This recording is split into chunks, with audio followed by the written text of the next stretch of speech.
Nessa aula eu vou mostrar como restaurar um backup do banco de dados Firebird, no caso, como fazer um restore, né? Vou abrir aqui o FlamiRobin. Na aula passada eu fiz o backup do banco de dados. Vou mostrar aqui para você também o arquivo, né, que eu fiz o backup. Tá aqui no meu computador, no disco local D. O nome dele foi Cópia Romaneus FBK. Então, para a gente fazer o restore desse arquivo, eu nunca testei numa versão diferente, tá? Do FlamiHub, do Firebird que eu tenho instalado, mas eu acredito que ele vai funcionar em outras versões. Então aqui, ó, a gente vai clicar em cima do menu Database. Em seguida a gente vai escolher a opção Restore Backup into New Database, ou seja, restaurar algum backup para uma nova base de dados. Ele vai criar uma nova base de dados e vai registrar ela aqui através daquele backup. Então vamos lá. Clicar nessa opção, vai se abrir aqui para a gente essa janela.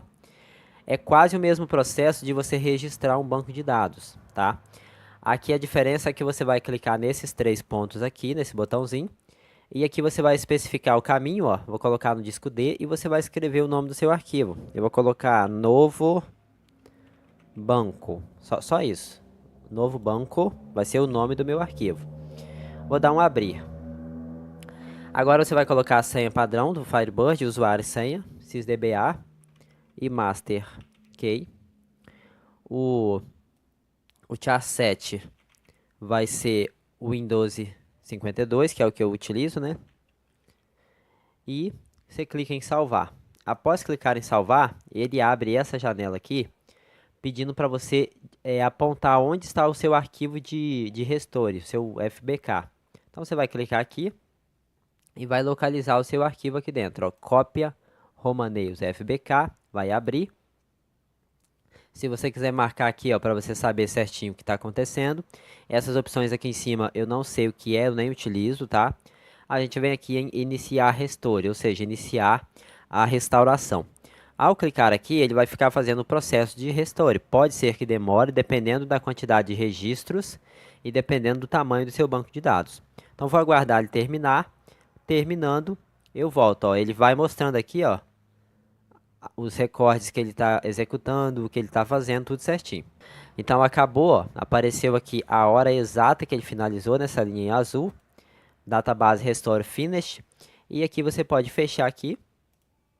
Agora o seu banco de dados está aqui, ó. Se você vier aqui na pasta D, onde você colocou para ele restaurar, você vai ver que ele tem o arquivo aqui, ó, novo banco FDB. E nesse caso aqui ele está com 144 megabytes. É quase o mesmo tamanho do arquivo original, tá? Ficou um pouquinho menor porque quando você vai usando o banco de dados, ele vai alocando alguma memóriazinha para deixar as buscas mais rápidas, entre outras coisas mais. Então se a gente conectar nesse banco aqui, ó, você vai ver que ele tem exatamente a mesma estrutura do de cima. E ele vem também com todos os dados, ó. Se eu fizer um select aqui, ó, ele vem com todas as informações que tem no banco de dados de lá. Ok? Então esse é o processo de se fazer uma restauração de banco de dados. Como eu disse, não tem como eu testar em uma outra versão, mas eu acredito que esse processo vai funcionar se você quiser migrar, por exemplo, da versão 2.5 para a versão 3, um banco de dados que você utiliza, eu acredito que deve funcionar sem problema algum.